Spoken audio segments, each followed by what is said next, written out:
Bonjour les humains, 21 septembre 2025. Attendez, parce que là, c'est pas bien fixé. Voilà. Alors, je vais parler d'une chose.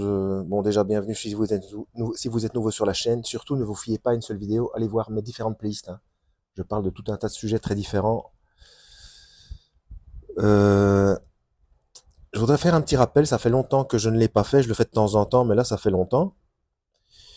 Parce qu'il y a quelques jours, c'est un dénommé Ashur, je crois, qui s'appelait ce monsieur, A-S-H-U-R, A-S-H-U-R, qui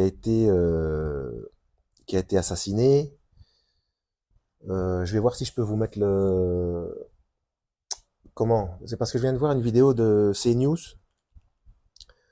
le journal télévisé, et mais on ne parle pas que de lui, on parle d'autres choses aussi en géopolitique qui sont en train de se produire. Il y a un nouveau calcul qui a été fait, enfin une mise à jour des calculs annuels. Hein. Donc je crois que c'est un réfugié turc, quelque chose comme ça. Bref, il a été assassiné, on l'a attaqué à la gorge pendant un de ses lives. Il faisait une vidéo, c'est carrément pendant un de ses lives. Alors, je voudrais euh, faire une petite lecture ici. Je suis dans Apocalypse, le livre de l'Apocalypse, chapitre 20. Je vais lire une toute petite partie du verset 4. Et je vis les âmes de ceux qui avaient été décapités à cause du témoignage de Jésus et à cause de la parole de Dieu. Voilà, ça c'est une partie. Hein. Et également aussi selon le moment où on se trouve, et de ceux qui n'avaient pas adoré la bête ni son image et qui n'avaient pas reçu la marque sur leur front et sur leurs mains. Donc ceux qui ont refusé le système de paiement lorsque ce sera obligatoire sous peine de mort. Hein. Mais donc, il y a cette chose qu'on oublie souvent, c'est qui avait été décapité à cause du témoignage de Jésus. Voilà. Donc, et à cause de la parole de Dieu. Puisque c'est pareil, hein. Donc, avant d'aller plus loin, euh, je vous invite à aller faire un petit tour sur la chaîne Watchmen Québec. Pour ce qui concerne les Noaïdes ou Noachides, les deux termes sont corrects. Hein. Mais on en parle ailleurs aussi. Hein. Mais bon, ça a été signé par Jonathan de Watchmen Québec, il met chaque fois les sources. Hein. Donc vous pouvez voir les documents, etc. Donc ça a été signé par plusieurs présidents américains et par Trump aussi, comme les autres. Hein. Il ne déroge pas à la règle. Hein. Euh, donc ce sont 7 lois que Noé aurait reçues. C'est pas biblique. Hein. Bon, et dans ces 7 lois, évidemment, les 2 premières lois visent directement ceux qui disent que le Christ est à la fois fils de Dieu et Dieu, voilà, qu'il est le vrai Messie, etc. Euh, et donc, la punition pour chacune de ces 7 lois, qu'on veut mondiale, il y a euh, un extrait de déclaration à l'ONU, devant les Nations Unies, où un rabbin appelle, et tout le monde applaudit, hein, tout le monde applaudit. Donc toutes les nations, tous les représentants de toutes les nations applaudissent donc pour que ces 7 lois viennent à un moment donné euh, régir euh, le fonctionnement, juridique de cette planète. Et donc, déroger à une de ces lois, eh bien, c'est la décapitation. Donc, les, les, les chrétiens sont spécifiquement visés. J'ai toujours du mal à dire chrétien parce que quand on dit chrétien, les gens qui comprennent pas les différents courants et le problème qu'il y a avec leur religion, ils voient des gens qui prient des statues, qui font des prières répétitives, qui vont aller mettre des cierges, ou qui, ça c'est pour les catholiques orthodoxes, ou alors pour les certaines branches protestantes, donc faire du cinéma, tomber par terre, trembler, l'évangile de prospérité, pentecôtisme, etc. Ou alors ceux qui se rapprochent de plus en plus du New Age, etc. Donc c'est carrément la cabale, sorcellerie, machin, New Age, les chakras, comment est-ce qu'on appelle ça, le karma, etc. Tout ça, ce sont des vols de techniques, on va dire. Ce sont des vols de techniques à qui on a donné auxquels on a donné un autre nom et qui sont déviés pour amener à de fausses doctrines. Hein. Donc ça, c'est pour la précision. Et donc, la peine de mort finira par être remise en fonction au niveau mondial et par décapitation. Et donc là, on est en plein Apocalypse 20, versets 4 à 6. Hein. Donc ça, il n'y a pas de souci, c'est prévu, il n'y a pas de problème. Alors, pourquoi est-ce qu'on insiste là-dessus? Donc ceux qui croient et qui confessent, qui continuent à confesser, là je m'adresse aux gens qui n'y croient pas évidemment, qui prennent ça pour de l'association, qui prennent ça pour du polythéisme, etc. Alors que non, j'ai déjà expliqué que chaque être humain est trois. Chaque être humain est unique, oui, même les jumeaux sont uniques parce que même les jumeaux possèdent des empreintes digitales différentes, mais chaque être humain a obligatoirement trois fonctions pour être complet, ou sinon ça ne fonctionne pas. Penser, parler, agir. Dieu, c'est la même chose. Il est écrit qu'on a été fait à son image, ce n'est pas une ressemblance physique, c'est une question de mode de fonctionnement. Penser, parler, agir. Sauf que Dieu a le pouvoir de se dissocier. Et donc, même dans le Coran, il est indiqué, quand on parle, bon, c'est un autre débat, mais le Issa du Coran, ce n'est pas le même Jésus que la Bible, mais même dans le Coran, la sourate An-Nisa, la sourate des femmes, verset 171, donc 171, on dit qu'il est Kalimat Allah et Al-Ruh. Donc, le verbe, la parole et l'esprit de Dieu.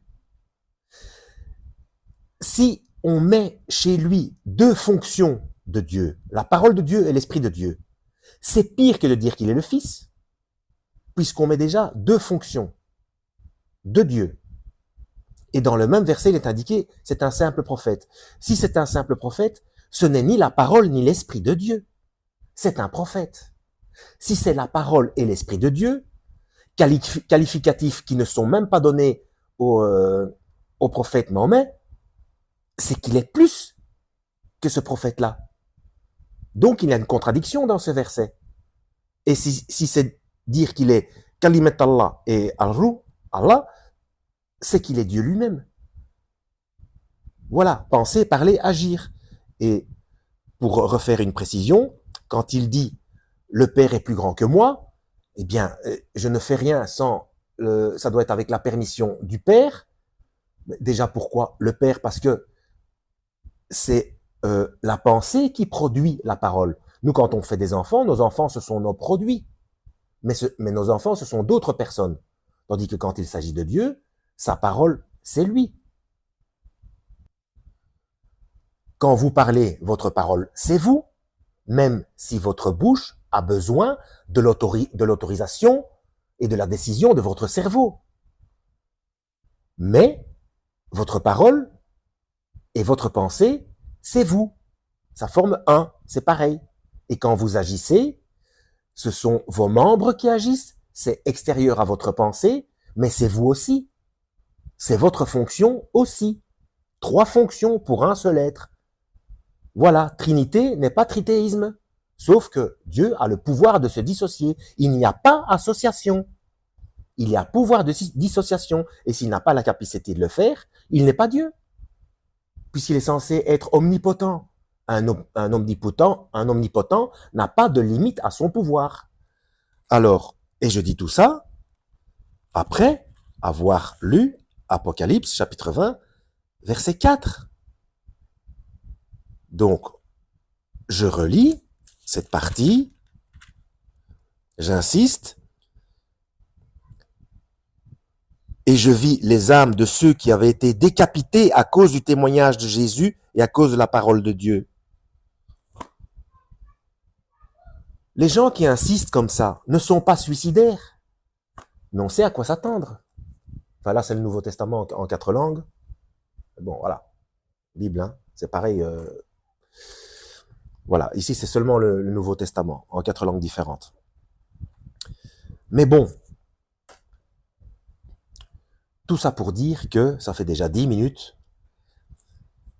et que je voulais lire Marc, premier chapitre, certains versets. Donc à partir du verset 23, pour expliquer encore une fois la métaphysique de la chose. Il se trouva dans leur synagogue, Marc chapitre 1 à partir du verset 23, un homme qui avait un esprit impur et qui s'écria, quand il a vu le Christ, qu'y a-t-il entre nous et toi, Jésus de Nazareth? Il y avait un homme avec un esprit impur. Mais il dit, qu'y a-t-il entre nous et toi? Le gars, il est possédé par un esprit impur, mais il parle au pluriel déjà. D'accord? Qu'y a-t-il entre nous et toi, Jésus de Nazareth? Tu es venu pour nous perdre. Je sais qui tu es, le Saint de Dieu. Le Saint, traduction en hébreu, Kadosh. Donc, allez voir ce que ça veut dire, Kadosh. C'est saint, mais que veut dire saint? Ce n'est pas un grade, ce n'est pas un titre, ce n'est pas une histoire de perfection ou quoi, alors que Dieu est parfait. Et même en islam, on dit que le Christ est le seul qui n'a jamais péché, même en islam. Et on dit aussi, que, ne me croyez pas sur parole, vérifiez vous-même dans les textes. Ne me croyez pas, vérifiez vous-même. C'est bien dans les hadiths, etc., c'est bien lui qui a indiqué que c'est le seul qui n'a jamais péché. Donc c'est même pas le prophète Mohammed. C'est même pas lui. Par contre, lui, oui. Et c'est lui qui va venir juger à la fin des temps. Alors qu'il n'y a que Dieu qui juge. Si même ces deux choses-là sont dans l'islam, ça doit quand même prêter à réfléchir. Bon, bref. Je sais qui tu es, le Saint de Dieu. Donc le séparé, le kadosh, le séparé de Dieu. Vous pouvez voir le terme en grec, c'est pareil. Hein. Le mis à part. Le mis à part. Dieu a pris sa parole. Il a pris de son esprit et de sa parole pour mettre dans une chair humaine, dans Myriam. Voilà.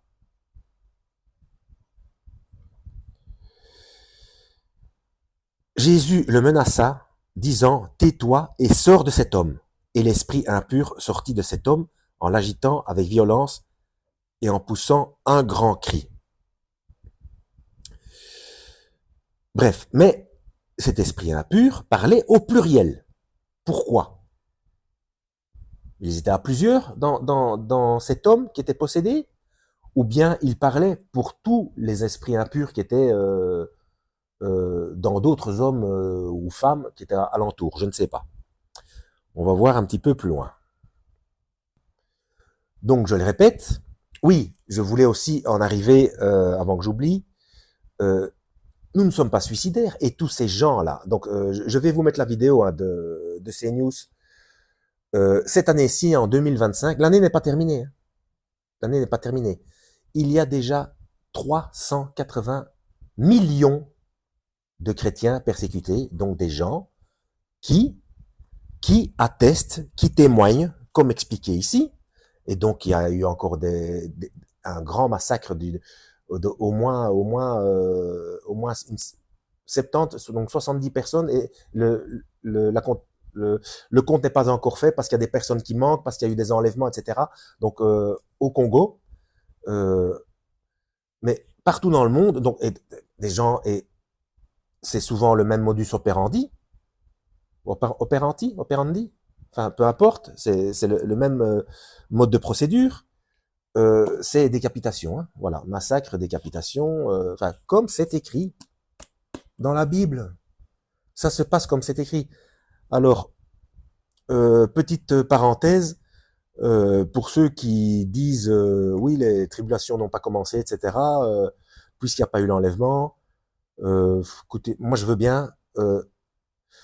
Euh, nous, en Occident, nous sommes une toute petite partie de tous les disciples de Christ de cette planète. Nous sommes une toute petite partie. Allez demander à tous les autres, les chrétiens d'Orient, les chrétiens d'Afrique, etc., euh, allez leur dire qu'on n'est pas encore dans les tribulations. Eux, ils y sont et ils le payent de leur vie, comme c'est indiqué là-dedans, pour le témoignage. Parce que quand on leur pose la question, bon là, je suis pas sur place, je peux pas voir ce qui se passe exactement, mais si on leur pose la question, oui, bah oui, Jésus est fils de Dieu. Jésus est fils de Dieu et Dieu. Oui, voilà. Voilà quoi. Hop, décapitation. Donc oui, c'est 380 millions de chrétiens persécutés dans le monde. Ce sont les plus persécutés. Et donc, je vous ai dit, je vais vous mettre la vidéo de CNews. Ce sont les seuls qui en... Personne n'en parle. Personne n'en parle. Quand il y a des choses pour d'autres pour d'autres pour d'autres courants, on en parle, mais ce sont pas les numéros 1. Les numéros 1, ce sont les disciples de Christ. Et le mode de procédure pour les supprimer, en règle générale, c'est ce qui est indiqué dans la Bible. Et on n'est pas suicidaire. Ce qui est prévu est prévu. Alors pourquoi on va jusque-là? Pourquoi est-on prêt à aller jusque-là? Il faut réfléchir. Eh bien, pour le comprendre, il faut lire. Il faut lire pour le comprendre. Si vous ne lisez pas, vous ne pourrez pas le comprendre. Et ce n'est pas de la folie. Et on n'est pas suicidaire. Donc, on va aller voir un petit peu plus loin concernant ces fameux esprits impurs. Donc là, je suis au verset 34, toujours premier chapitre. Hein. Il guérit beaucoup de gens qui avaient diverses maladies. Il chassa aussi beaucoup de démons. Ah ben, apparemment, c'est pour ça, c'est parce qu'ils étaient plusieurs, voilà. Et il ne permettait pas aux démons de parler parce qu'ils le connaissaient. Donc à ce moment-là, il ne voulait pas trop que ces bruites, le fait que la parole faite chair, que le Fils de Dieu était sur terre. Alors pourquoi? Ça, on le comprend quand on va plus loin, quand on va plus loin, parce que si on le sait trop tôt, le Christ n'a pas le temps d'enseigner tout ce qu'il a besoin d'enseigner, et on le met à mort trop tôt, alors qu'il a besoin de toucher certaines personnes, d'enseigner à certaines personnes, de guérir certaines personnes, etc., pour former suffisamment pour former tous les gens prévus à aller apporter son enseignement. Voilà. J'avais encore vu quelque chose un petit peu plus loin. Mais vous voyez déjà que tous ceux qui sont possédés, donc les démons le reconnaissent. Quand il y a un homme qui est possédé, eh bien, l'esprit impur qui est à l'intérieur de lui, tu es venu, donc, ils sont en panique. Ils sont en panique. Ils voient le Verbe de Dieu venir sur terre. Ça y est, il est sur terre. Ils sont en panique. Tu es venu pour nous perdre. Je sais que tu es le Saint de Dieu. Et donc, et après, et il dit aux démons de ne rien dire, parce que chaque fois qu'il rencontre un esprit impur, l'esprit impur le connaît. Ce qui veut dire que ils le connaissent d'avant qu'ils viennent sur terre. Donc déjà, le Christ existait avant de naître en chair. Il existait déjà avant. Donc ce n'est pas un simple humain. Alors qu'est-ce que j'avais vu un petit peu plus tard? Donc oui, ce que je voulais dire, c'est que les démons le connaissaient d'avant, puisque les démons, avant de prendre possession d'un humain, bah, ils existent d'avant, puisque à la base, les démons, ce sont des anges déchus. Déchus, ça veut dire qu'ils ont perdu leur boulot. Voilà, ils ont été virés. Ils sont déchus de leurs droits. Ils ont perdu leur droit d'ange. Ils ont été virés parce ils se sont révoltés contre le Créateur. Et donc, ils connaissaient le Christ avant de venir prendre possession d'humains, il connaissait le Christ avant de venir sur terre. Donc, donc le Christ existait aussi avant de venir sur terre. Donc, hors espace-temps. Donc, avant, enfin, en dehors de la création de l'univers, en dehors du Big Bang. Là, il y a encore un petit, au verset 40, il y a encore un petit épisode intéressant. Un lépreux vint à lui, et se jetant à genoux, il lui dit d'un ton suppliant, « Si tu le veux, tu peux me rendre pur. » Jésus, ému de compassion, étendit la main, le toucha et dit, « Je le veux, sois pur. » Aussitôt la lèpre le quitta, et il fut purifié. Jésus le renvoya sur le champ, avec de sévères recommandations, et lui dit, « Garde-toi de rien dire à personne. » Comme j'ai dit auparavant, il a besoin d'être suffisamment de temps tranquille, suffisamment de temps incognito pour pouvoir faire ce qu'il a besoin de faire. Hein. Mais va te montrer au sacrificateur et offre pour ta purification ce que Moïse a prescrit afin que cela leur serve de témoignage. De témoignage. Donc ce n'était pas nécessaire. La loi de Moïse a prescrit, donc je suppose que c'était une petite chose style une colombe ou des oiseaux. Ça, c'est quelque part dans le Lévitique, hein, voilà, pour avoir été guéri. Alors que normalement, on fait ça pour demander à être guéri.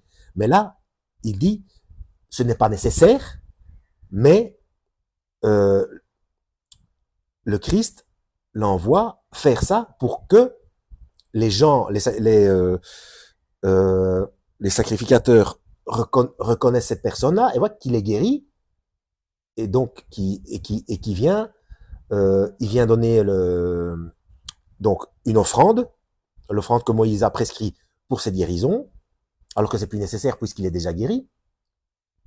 Parce que normalement on fait des sacrifices pour être guéri. Là il arrive, il est déjà guéri et donne ça comme ça. Les sacrificateurs se rendent compte qu'il y a des choses qui commencent à se passer. Voilà. Donc il a dit, voilà, tu dis rien à personne, mais tu te montres simplement en témoignage que ta guérison s'est produite et tu offres ce qui est prescrit dans la loi de Moïse. Voilà, comme ça, à eux c'est au sacrificateur à commencer à cogiter. Il arrive, il est guéri et il donne ça. Oui, mais non, pour les perturber. Moi, je vois ça comme ça, pour les perturber. Mais évidemment, il n'a pas su se retenir. Hein. Mais cet homme, s'en étant allé, se mit à publier hautement la chose et à la divulguer, de sorte que Jésus ne pouvait plus entrer publiquement dans une ville. Il se tenait dehors dans les lieux déserts, et l'on venait à lui de toutes parts. Donc, en même temps, quelque part, à mon avis, le Christ savait qu'il n'allait pas pouvoir tenir parole. Hein. Bon, bref, on va un peu plus loin. Là, je suis au chapitre 2. Quelques jours après, Jésus revint à Capernaum, ou Capharnaüm. On apprit qu'il était à la maison, donc il est rentré chez lui. Donc, probablement chez sa mère, là où il y avait ses frères et sœurs, etc. Voilà. Et il s'assembla un si grand nombre de personnes que l'espace devant la porte ne pouvait plus les contenir. Il leur annonçait la parole. Donc, il enseignait. Des gens vinrent à lui, amenant un paralytique porté par 4 hommes. Comme ils ne pouvaient l'aborder, à cause de la foule, ils découvrirent le toit de la maison où il était, et ils descendirent par cette ouverture le lit sur lequel le paralytique était couché. Donc ils sont grimpés sur le toit, ils ont ouvert, ils ont fait une ouverture, probablement, je ne sais pas comment, j'espère qu'ils n'ont rien cassé. Enfin, ça c'est un détail technique. Jésus, voyant leur foi, dit au paralytique, « Mon enfant, tes péchés sont pardonnés. » Il n'y a que Dieu qui pardonne. Vous allez voir. Il y avait là quelques scribes qui étaient assis et qui se disaient au-dedans d'eux, « Comment cet homme parle-t-il ainsi? Il blasphème. » Oui, il pardonne, il se prend pour Dieu. Donc là, mais le Christ savait très bien qu'il allait être accusé de ça. Il le savait très bien. Qui peut pardonner les péchés si ce n'est Dieu seul? Jésus, ayant aussitôt connu par son esprit ce qu'il pensait au-dedans d'eux, donc c'est exactement ce que j'ai dit auparavant, donc quand il a dit « Garde-toi de rien dire à personne aux lépreux », il savait très bien que le lépreux n'allait pas pouvoir tenir sa langue. Hein. Donc, Jésus, ayant aussitôt connu par son esprit ce qu'ils pensaient au-dedans d'eux, leur dit, « Pourquoi avez-vous de telles pensées dans vos cœurs? Lequel est le plus aisé de dire au paralytique, tes péchés sont pardonnés, ou de dire, lève-toi, prends ton lit et marche? Or, afin que vous sachiez que le Fils de l'homme a sur la terre le pouvoir de pardonner les péchés, je te l'ordonne, dit-il au paralytique, lève-toi, prends ton lit et va dans ta maison. Et à l'instant, il se leva, prit son lit et sortit en présence de tout le monde. » Voilà, il était guéri devant tout le monde, mais il a bien montré aux scribes, là, aux docteurs de la loi, qu'il avait le pouvoir de Dieu, non seulement de guérir, mais en plus de pardonner les péchés. Voilà. Qu'est-il le plus facile à faire? De dire tes péchés sont pardonnés, ou lève-toi, prends ton lit et marche. Voilà, il a dit. Donc, guérir, c'est plus compliqué que de pardonner. Eh ben, non seulement je pardonne, mais en plus je le guéris devant tout le monde. Voilà. Afin que vous sachiez que le Fils de l'homme a sur la terre le pouvoir de pardonner les péchés. Donc, il se fait Dieu, puisqu'il n'y a que Dieu qui a le pouvoir de pardonner les péchés. Voilà. Et il savait très bien ce que ça allait finir par déclencher, puisque depuis qu'il était sur terre, il savait qu'il allait mourir, qu'il allait être mis à mort à cause de ça, mais il est venu mourir exprès pour le paiement de la dette des péchés. Voilà. C'est pas pour ça qu'il est suicidaire, mais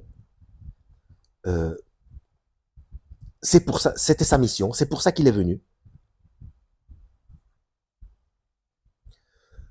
Dieu est meilleur que nous. Si on a des enfants qui sont en grand danger, si nous, en étant mauvais, en étant méchants comparativement à Dieu, si nous, on est capable de donner notre vie pour que nos enfants ne meurent pas, Dieu étant meilleur que nous, ne va-t-il pas faire la même chose pour éviter à un maximum d'entre nous d'aller en enfer? La loi, c'est la loi. La loi de Dieu, c'est la loi de Dieu. Donc, si on pêche, on va en enfer. Et tout le monde a péché. On est tous foutus. Il n'y a pas de débat. Il n'y a pas de débat. Alors, le Dieu, quel est le Dieu qui est suffisamment miséricordieux que pour prendre la place des pécheurs? Un Dieu qui n'est pas capable de faire ça n'est pas miséricordieux.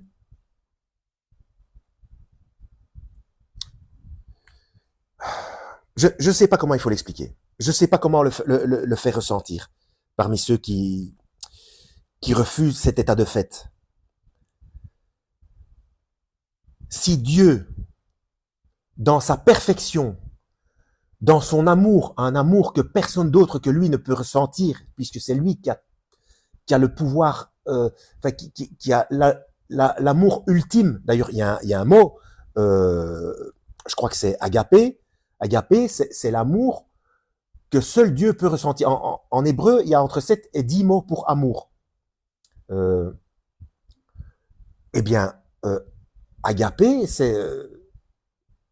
je crois que c'est le seul amour que Dieu peut ressentir. C'est l'amour le plus puissant, le plus fort. Donc, s'il a cet amour-là, et s'il est miséricordieux, parce que s'il est miséricordieux, mais qu'il est juste, la loi, il l'applique. Donc, il ne peut pas juste être miséricordieux et que la loi ne soit pas appliquée. Puisque le salaire du péché, c'est la mort, mais ce n'est pas seulement la mort physique, hein, c'est aller en enfer, c'est ça, le salaire du péché, c'est aller en enfer. Donc la dette doit être payée, sinon c'est un menteur. Dieu n'est pas un menteur.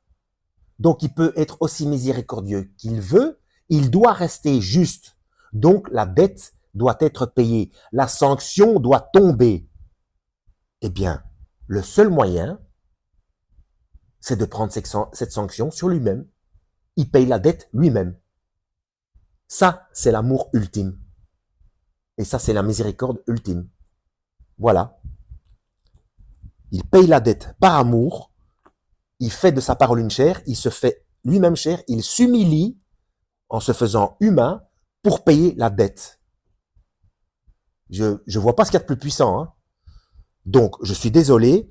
Celui qui dit qui est Dieu, mais qui n'est pas capable de faire ça, s'il n'a pas cet amour-là, il n'est pas Dieu. Puisqu'il manque d'amour et, et, et il manque de justice.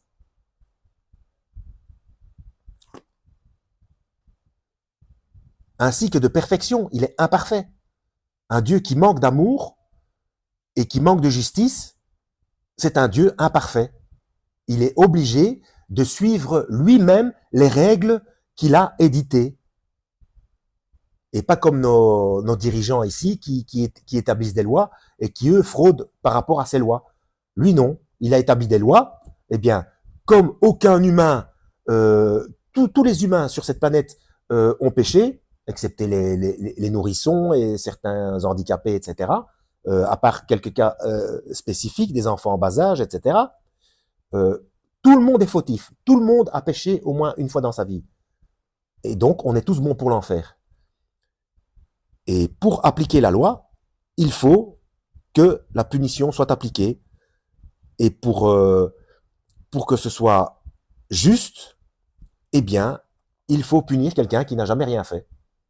Quelqu'un de parfait, pour contrecarrer le fait que tous les humains aient péché. Et pour ça, il faut de l'amour ultime. Et c'est ce qu'il a fait.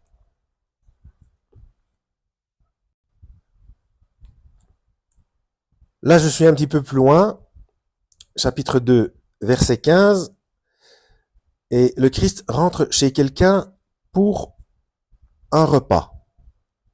Et il y a du monde.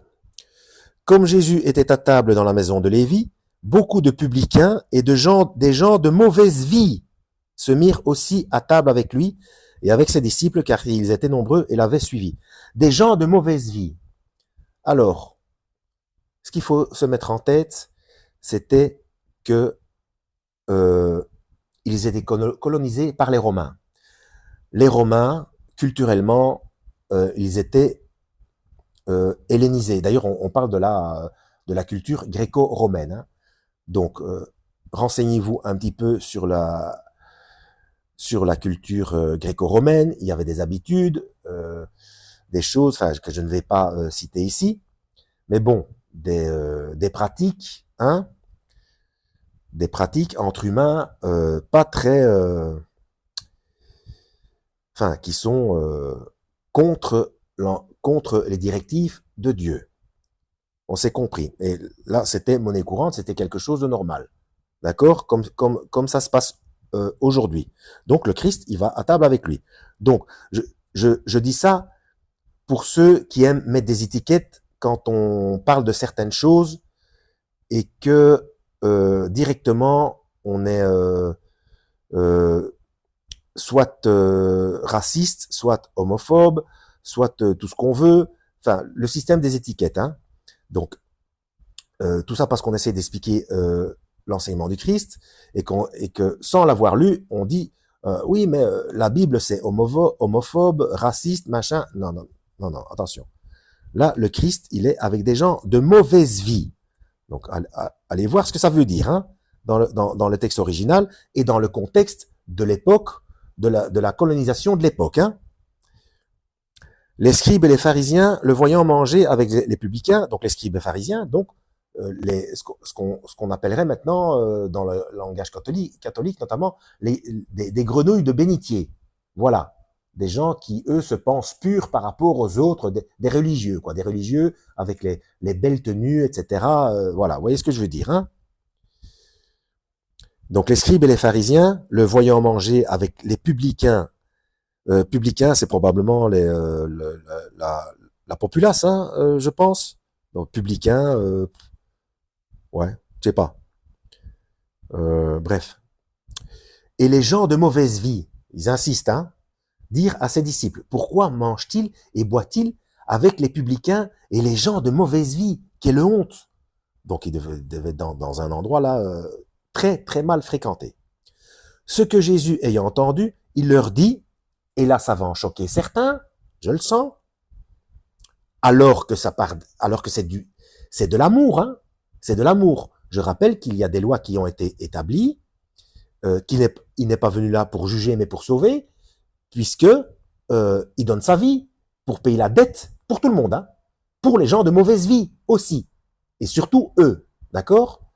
Et souvent ceux qui pensent qu'ils n'ont pas une mauvaise vie, ceux-là pêchent par orgueil, et ça, eh bien, c'est le premier péché. Tous les péchés viennent de l'orgueil, hein. Donc ceux qui se pensent mieux que les autres, il y a un verset par rapport à ça aussi. Eh bien, l'orgueilleux qui se pense mieux que les autres, eh bien, lui, il va droit en enfer, hein. L'orgueil, c'est quelque chose d'abominable, hein. Alors, ce que Jésus ayant entendu, il leur dit, ce ne sont pas ceux qui se portent bien qui ont besoin de médecins, mais les malades. Je ne suis pas venu appeler des justes, mais des pécheurs. Et là, des gens vont dire, oui, donc, quand on a certaines pratiques, etc., ça veut dire qu'on est malade et que... J'ai déjà expliqué dans d'autres vidéos qu'il est écrit que Dieu dit « Je suis le Dieu des vivants, je ne suis pas le Dieu des morts ». Le Dieu des morts, c'est Lucifer. Lui, par séduction, il fait tout pour emmener les gens vers non seulement vers la mort physique, mais surtout vers la mort éternelle, en enfer. D'accord? Et que le langage est perverti. Voilà, le Christ est venu en tant que médecin pour que les gens aient la vie éternelle. D'accord? Alors, le système du vivant, ça fonctionne comme ça. On va aller dans le dictionnaire, puisque le problème, ce sont les mots. Allez voir ma playlist Perversion des codes de Dieu si vous ne la connaissez pas. Et on va aller voir ce que c'est qu'une maladie. Donc là, on parle du système du vivant, donc de la création de Dieu, hein, pour que la vie puisse être pérenne. Alors, c'est où? Altération de la santé, des fonctions des êtres vivants, animaux et végétaux, en particulier quand la cause est connue par opposition à syndrome. Maladie professionnelle, c'est pas vraiment ça. Par l'exercice de certaines activités professionnelles. Assurance maladie, c'est pas ça. En faire une maladie, ça c'est une expression. Être très contrarié par quelque chose. Alors voilà. Altération, dégradation de quelque chose. Voilà. Donc une altération, une dégradation. Donc, quand il y a une altération, une dégradation de quelque chose, quand ça ne fonctionne plus comme ça devrait être, comme encore un terme qui choque, alors que c'est comme ça, quand c'est quelque chose est contre nature, donc que ça ne fonctionne plus, eh bien, il y a donc ça se dégrade, donc ça ne fonctionne plus comme ça devrait, c'est contre nature, et donc l'espèce meurt. Cette espèce-là finit par ne plus exister et finit par mourir. Voilà. Et Dieu a horreur qu'on touche à son système du vivant. Lui, il a fait ça pour que ça fonctionne et que ça. Alors ici, ce qui perturbe le comportement, pardon. Voilà, altération de l'état physique ou psychique d'un être vivant, dont les causes et les formes peuvent être multiples. Voilà. Donc altération. Donc quand ça ne fonctionne plus correctement par rapport à ce qui est prévu dans la nature, donc c'est contre nature, eh bien on arrive à ce que ce soit l'animal ou la plante finisse par ne plus, cette espèce-là finit par ne plus exister, puisque ça ne fonctionne plus avec la nature, mais ça fonctionne contre nature. Donc à un moment donné, c'est condamné à disparaître. Voilà. Et le Dieu étant le Dieu des vivants, et voilà. Et Lucifer, lui justement, il veut détruire, il veut pervertir et détruire, et amener carrément l'humain en enfer. Voilà. Donc c'est de ça qu'il s'agit quand on parle de maladie dans la Bible. Voilà, quand le Christ dit, je ne suis pas venu, comment? Je ne suis pas venu, il le dit comment? Exactement. Euh, Ce ne sont pas ceux qui se portent bien qui ont besoin de médecins, mais les malades. Je ne suis pas venu appeler des justes, mais des pécheurs. Voilà, par amour. Voilà, pour le dire, ce sont les pécheurs qui sont en danger. Et Dieu veut qu'on aille au paradis. Donc où est le problème? Qu'est-ce que c'est que cette histoire de prendre la mouche et de crier au scandale et de mettre des étiquettes, etc. Quand on s'inquiète pour quelqu'un, euh, c'est pas pour juger. Hein. C'est justement, c'est par trouille, c'est par inquiétude. Donc, comme j'ai déjà dit dans d'autres vidéos, juger et critiquer, c'est interdit, mais juger, alerter, c'est obligatoire. Parce que ici, c'est, selon les personnes, 70, donc 70 ou 80 ans, grosso modo, mais après, c'est pour toujours. C'est pour toujours. Non d'une pipe en bois. Et donc, ceux qui disent, qui s'offusquent de ça, qu'on s'inquiète de leur vie éternelle, oui, mais quand vous avez la responsabilité, parce que c'est bien de ça qu'il s'agit, hein, allez lire les directives d'Ézéchiel 33, hein, c'est exactement de ça qu'il s'agit. Hein. On n'a pas le choix, on peut pas se taire, on n'a pas le choix. Donc vous avez la responsabilité, par exemple, d'enfants. Prenons que vous avez euh, beaucoup d'enfants. Euh, donc vous les aimez, et qui ne passent leur temps qu'à prendre des risques, à jouer au bord d'un précipice ou dans un champ de mine alors que vous leur avez interdit d'y aller parce que c'est dangereux, etc. Euh, et, et, et que ces enfants vous rétorquent, oui, mais arrête de nous juger, on est libre, on fait ce qu'on veut. Oui, oui, oui, voilà, carrément, c'est ça le truc. Ce sont pas vos enfants, ce sont les enfants de quelqu'un d'autre. Oui, t'es pas mon père ou t'es pas ma mère, t'as pas à me juger, laisse-moi faire ce que je veux, etc. Vous allez vous taire pour autant? Parce qu'il faut rendre des comptes après, hein. Si vous n'avez rien dit, et qu'il y en a un qui a sauté sur une mine, parce que vous n'avez rien dit et que vous avez peur qu'ils vous disent, oui, tu me juges, tu me critiques, laisse-moi faire ce que je veux. Vous voyez, je veux en venir. C'est vachement dangereux, ça. Hein. Surtout sous peine de mort éternelle. Et là, je parle du surveillant ou de la surveillante. Je parle même pas de l'andouille qui a été jouée dans le champ de mine. Je parle du surveillant qui n'a rien dit, qui doit rendre des comptes pour l'éternité. Donc c'est pour tout le monde. C'est pour tout le monde. Alors juger et critiquer, c'est interdit, mais juger, alerter, c'est obligatoire. Et il faut cesser de prendre l'alerte pour une critique. Bon, quand on s'inquiète pour quelqu'un, c'est qu'on l'aime. Si on s'en fout, on laisse faire tout ce qu'il veut. Vas-y, vas-y, enfonce-toi. Enfonce-toi encore plus fort, ça me fait bien marrer. Faut un petit peu comprendre les choses correctement aussi, hein. Et faire attention aux mots. Faire attention à comment on comprend les mots. Et au lieu de se penser libre, alors qu'on a été complètement endoctriné par divers mouvements et du doltoïsme et d'autres choses de toutes sortes de courants politiques et je ne sais quoi, hein, et de philosophie, de liberté. Non, non, non, non. C'est pas de la liberté. C'est pas de la liberté, c'est du plan de séduction. C'est pas vrai. Et j'ai même expliqué aussi comment ça fonctionne euh, au niveau de la dopamine dans ma vidéo Le cerveau et le péché. Parce que tout ça, c'est une arnaque. Hein. C'est pour qu'on n'arrive plus à gérer notre propre corps. C'est tout. Hein. En nous faisant croire qu'on est libre. Ben voyons. Seulement, évidemment, une fois qu'on se rend compte et qu'on essaie d'expliquer ça alentour, eh ben, on est pris pour des... hein, voilà. Pour des sectaires ou des doudingues ou des farfelus ou des fous ou ou des, ou des psychorigides, carrément, des psychorigides. Bah, voyons. Ouais, ouais.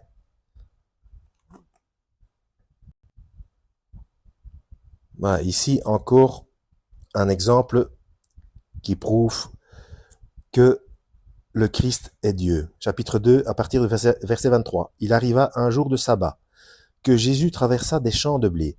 Ses disciples, chemin faisant, se mirent à arracher des épis. Ils avaient faim.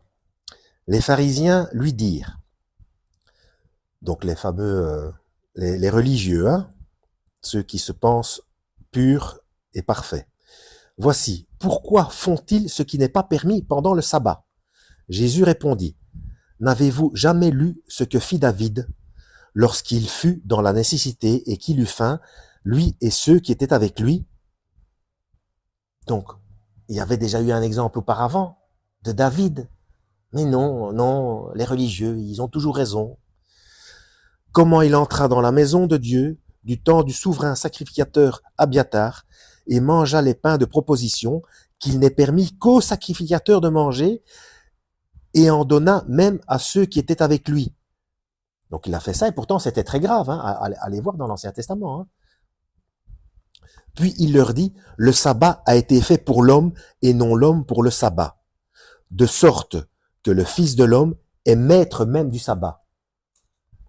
Celui qui est maître du sabbat, c'est celui qui a décrété les choses, c'est celui qui a instauré la chose. Qui a instauré le sabbat? C'est dans quoi? Ce sont les 10 commandements, d'accord? Et c'est Dieu qui a donné les 10 commandements à Moshe, à Moïse. Donc, s'il dit que le Fils de l'homme est maître même du sabbat, c'est que Jésus est Dieu. Voilà. Et il précise, le sabbat a été fait pour l'homme et non l'homme pour le sabbat. C'est un jour de repos. Toutes ces simagrées de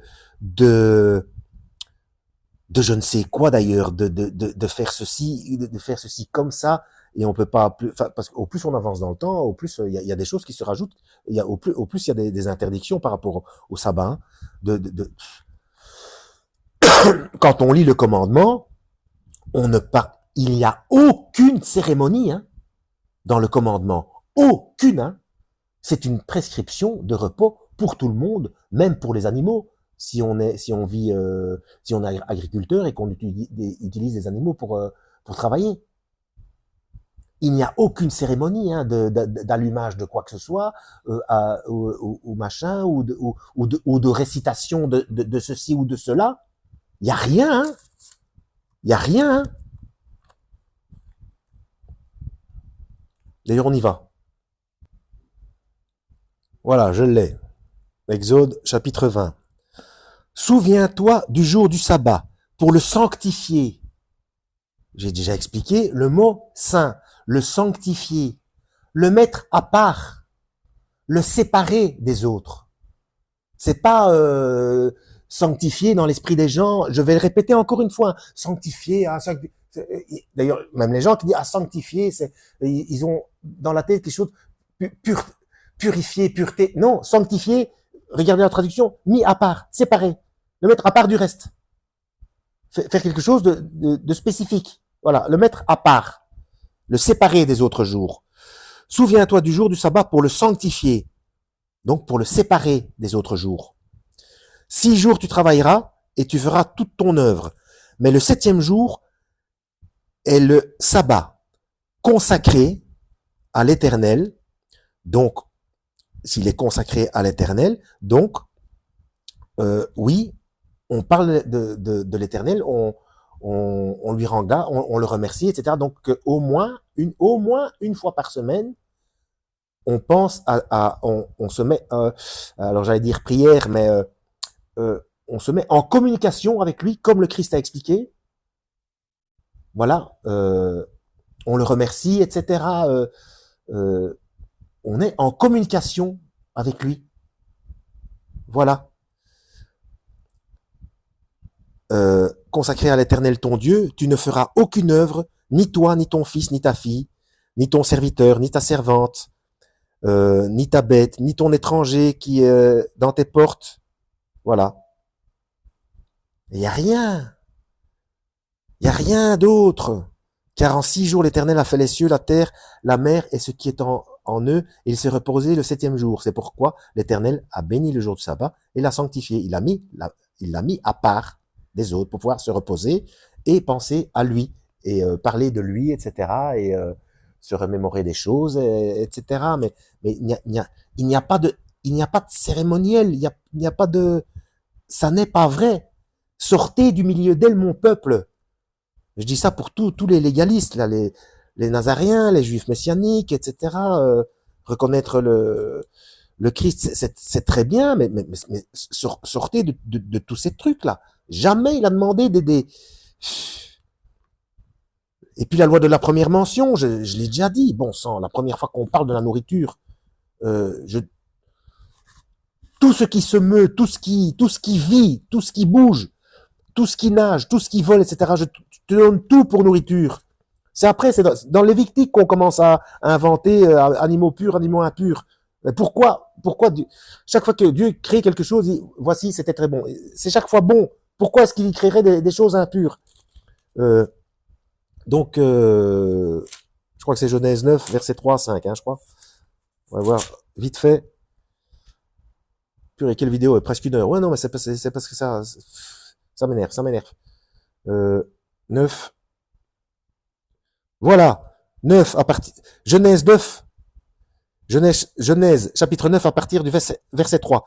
Tout ce qui se meut et tout ce qui est vivant vous sera pour nourriture. Tout ce qui bouge. Comme l'herbe verte, je vous donne tout. Seulement, vous ne mangerez pas la chair avec sa vie. C'est-à-dire avec son sang encore à l'intérieur, donc encore vivant. Mais c'est même pas le sang qui est interdit. C'est quand le sang est à l'intérieur. C'est-à-dire, il veut expliquer quand l'animal est en vie. On mange pas un animal pendant qu'il est vivant. C'est simple à comprendre. Hein. On ne fait pas souffrir l'animal. C'est pour ça qu'il faut le tuer le plus vite possible aussi. Voilà. Donc, il n'y a pas d'interdiction alimentaire. C'est la première fois qu'on parle de la nourriture là-dedans.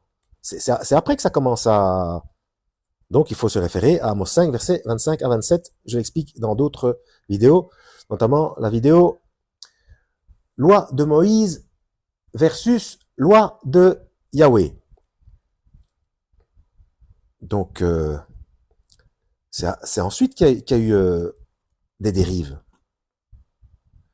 Parce que même s'il y a les interdits alimentaires, comment se fait-il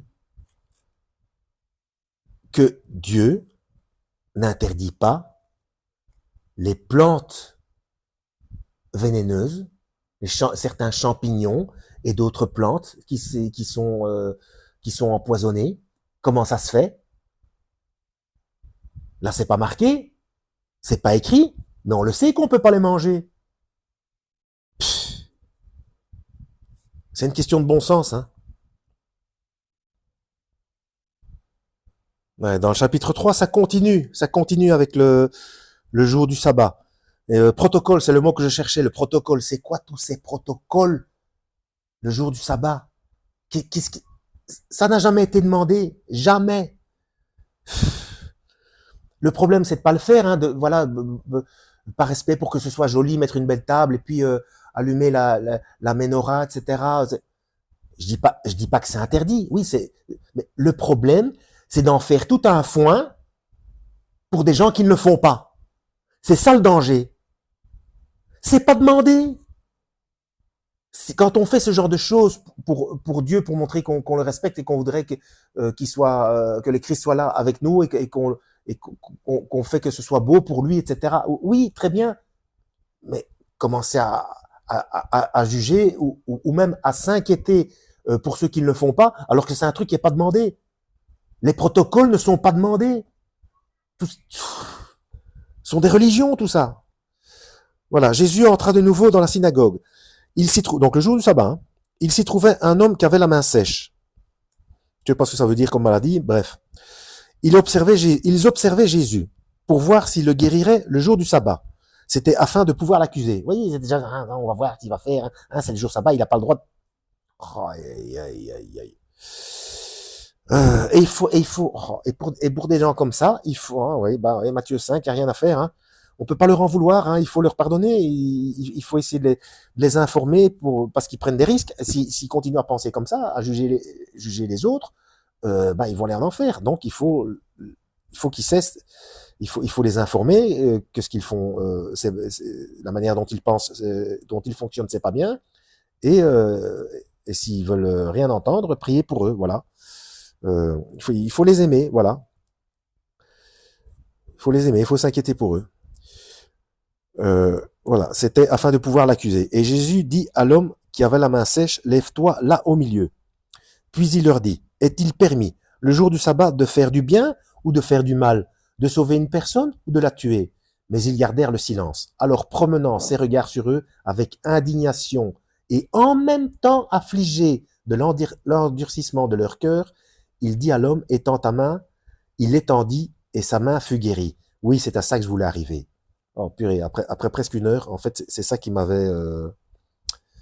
j'avais lu ça avant-hier et c'est absolument à ça que je voulais arriver, le principe du en même temps. Donc, alors promenant ses regards sur eux avec indignation, il est indigné, hein, d'accord? Mais en même temps affligé de l'endurcissement de leur cœur.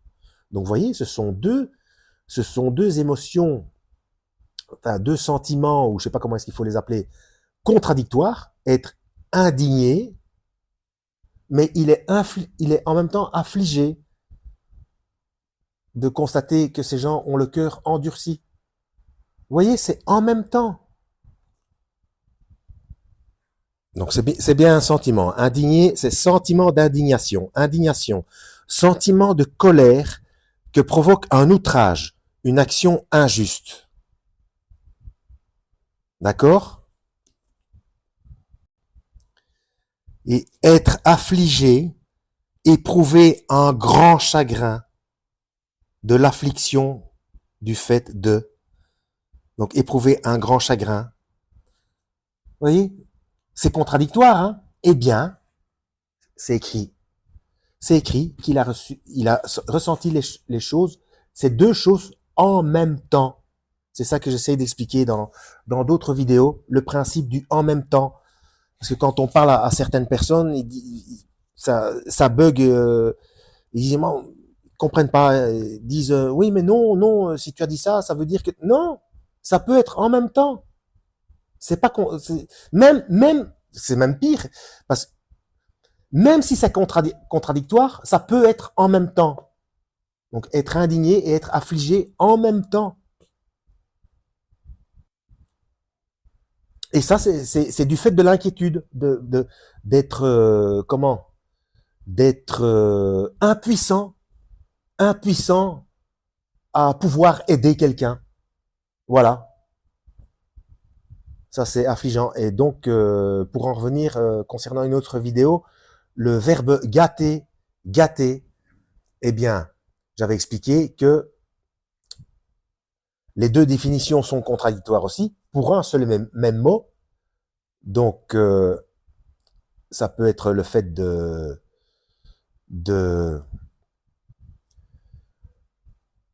d'abîmer, d'être donc d'abîmer quelque chose ou quelqu'un, de le dégrader, ou à contrario, de quelqu'un m'avait dit les mots exacts et j'ai oublié.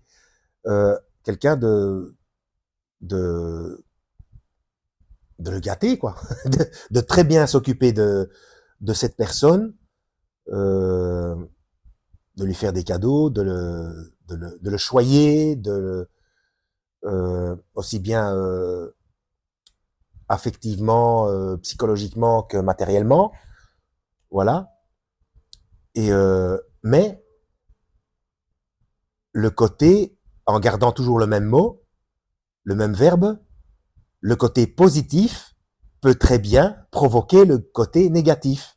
Donc à force de trop bien s'occuper de quelqu'un, trop bien le protéger, trop bien lui fournir tout ce qu'il a besoin pour qu'il soit bien, pour que tout aille bien, etc., que pour finir, ça va le dégrader. Parce que ça Enfin, vous voyez ce que je veux dire, hein? Ça va lui rendre les choses trop faciles, il ne pourra jamais s'occuper de lui ou d'elle, et donc ça peut trop gâter, peut gâter. Vous voyez ce que je veux dire? Du coup, je voulais faire une petite vidéo, bon sang, 1 heure. Je voulais mettre cette vidéo dans la playlist La Trinité. Maintenant, je vois que qu'est-ce que je vais mettre ça dans quoi? Alors, perversion des codes de Dieu à cause du langage. Enfin, j'ai parlé de tellement de choses. Bon, je verrai ça et je mettrai en description les 2 playlists, hein, Trinité et perversion des codes de Dieu, hein, à cause du langage. Puis peut-être d'autres choses, je ne sais pas. Voilà. Tout ça parce que je suis tombé parce que j'étais en train de lire Marc. En ce moment, j'arrive pas trop à avancer dans les playlists parce que chaque fois que j'ai le malheur d'ouvrir la Bible, de, enfin le malheur, façon de parler, hein. En ce moment, je sais pas, il y a des choses qui me touchent plus que de plus que de normal. Voilà. Bon, je vais voir, je vais me relire. Du coup, ça a duré tellement longtemps, on voit la lumière qui baisse petit à petit. J'espère qu'il n'y aura pas trop de décalage. S'il y a vraiment trop de décalage de son, je vais devoir la supprimer et la refaire. Je verrai ça. Bon, lisez la Bible, à la prochaine, et que Yahweh vous guide.